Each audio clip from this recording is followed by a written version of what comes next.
Fala pessoal, eu sou Mauro, economista do Porquê, e começa agora mais um episódio do Economista em Tudo.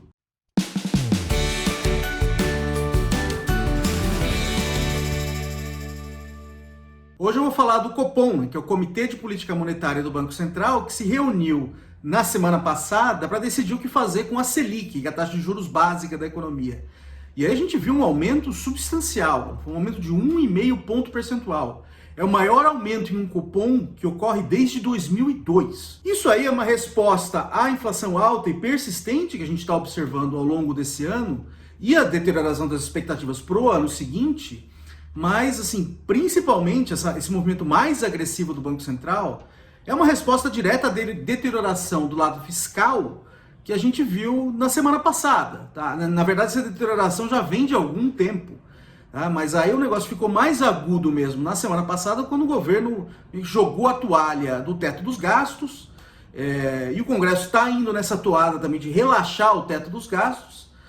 E aí, assim, a gente viu as expectativas de inflação já deteriorando ainda mais, o mercado já respondendo a isso, e o Banco Central tem que reagir, né? Caso contrário, você vai ter um processo de desancoragem nas expectativas.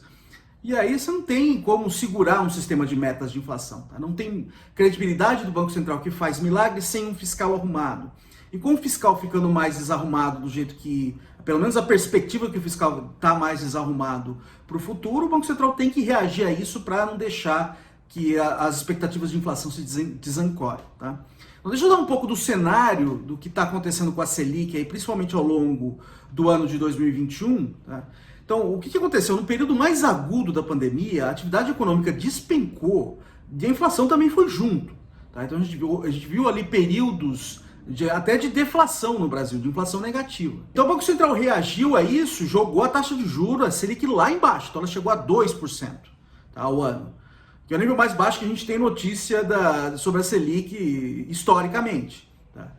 Agora, com a atividade voltando ao normal, principalmente ao longo desse ano de 2021, e com a inflação alta, do jeito que a gente observou, o Banco Central começou a subir a taxa de juros, tá?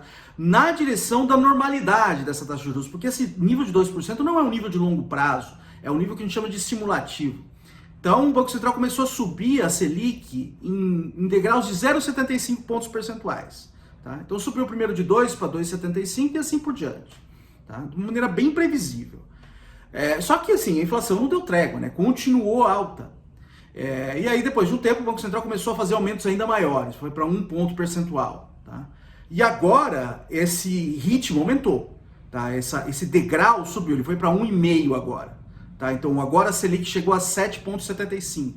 E o Banco Central está prometendo um aumento de igual magnitude para a próxima reunião, que é a última do ano. Então a gente vai terminar o ano para cima de 9%. Então ela saiu lá de 2% e vai chegar a 9% agora. Então acho que o ponto principal dessa decisão do Banco Central, que ela distou do que aconteceu antes, porque ela é bem mais agressiva, ela tem a ver com o que aconteceu na semana passada, como eu estava dizendo, a deterioração do lado fiscal. Tá? Então os números atuais do lado fiscal, das contas do governo, não estão tão ruins. Tá? O que está ruim é a perspectiva para o futuro. Então tem todo esse imbróglio em cima do Auxílio Brasil, que vai substituir o Bolsa Família. O que o governo disse é que assim, vai querer colocar coisa fora do teto, esse valor fora do teto, vai romper o teto de gasto, vai mudar ali o teto de gasto para acomodar esse gasto adicional. Tá? Esse programa, que é um programa que eu acredito que é meritório, mas que está sendo pensado completamente nas coxas, e ele está sendo pensado como um programa só para o ano que vem. Tá? É um programa que, se ele de fato faz sentido, teria que ser pensado num programa de longo prazo, para ter um financiamento de longo prazo dele. Não, mas está pensando só no ano que vem, para viabilizá-lo. Então, assim, claramente objetivo eleitoral. Então, isso aí está gerou assim, movimento do governo no sentido de afrouxar o teto dos gastos, e na minha opinião não é o programa em si. Tá? Se é o programa em si, assim, você fala assim, eu vou aumentar um pouquinho a dívida hoje para pagar sobre o programa, acho que não teria um grande problema do lado fiscal, pelo menos de longo prazo. O problema é o sinal que isso está dando para passar a boiada, tá? Para ter mais gasto ainda e arrebentar de vez o lado fiscal. Tá? Então o que a gente observa é as expectativas de inflação deteriorando ainda mais para o ano que vem. Então a questão é essa, esse ano a meta de inflação já foi há muito tempo, tá? Não vai ser cumprida. O centro da meta desse ano é 3,75 e com 1,5 de tolerância para cima e para baixo. Então o teto seria 5,25. Tá? A inflação hoje está rodando a 10. Tá? O problema não é a inflação hoje, o problema é essa inflação alta ser carregada para o ano seguinte e as expectativas se desancorarem. Tá? E sem um fiscal arrumado, não tem credibilidade do Banco Central que faça milagre. Tá? Então o que a gente está vendo aí é uma reação a isso, é uma reação ao fato de que as finanças públicas, as expectativas sobre elas pioraram, tá? Com isso a dívida, o perfil da dívida brasileira ele fica mais arriscado no longo prazo, tá? E você tem que começar a pagar mais juros para os credores, e o Banco Central tem que acompanhar isso. Caso contrário, as expectativas de inflação ficam totalmente desancoradas. E aí, tchau, metas de inflação. Tá? A gente não vai só ter um furo nesse ano, mas assim, a perspectiva de furo para os próximos anos começa a ficar cada vez mais plausível. Então, isso aí basicamente é um desmantelamento do sistema de metas. Tá? Então, o Banco Central está fazendo o que dá para fazer no momento e refletindo esse risco maior que tem a ver com as finanças públicas brasileiras e esse desarranjo, esse potencial desarranjo que a gente está enxergando. Tá? Mas também isso aí vai ter custo, né? Você tem basicamente dois custos. Um é um juro mais alto, você comprime a atividade econômica, tá? Então você tem a atividade econômica se recuperando, você precisando gerar emprego para acomodar esse alto número de desempregados que a gente tem. Com isso você segura, né, esse processo de aumento de renda e geração de emprego, de recuperação da economia brasileira. Tá? O próprio Banco Central já disse que já está numa fase contracionista da taxa de juros. Tá? E essa fase contracionista, quer dizer que ela tende a sacrificar um pouco do produto da economia, e ela deve se acentuar. E ela deve continuar aí no próximo ano. Tá?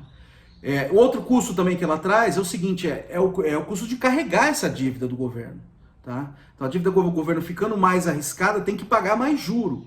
Tá? Pagando mais juro, você transfere mais recursos para credores. Então é isso. Aí agora a gente observar até o fim do ano, então deve ter esse aumento ainda de pelo menos 1,5 ponto percentual. Vamos ver como é que vai ficar a situação da economia brasileira, das contas do governo.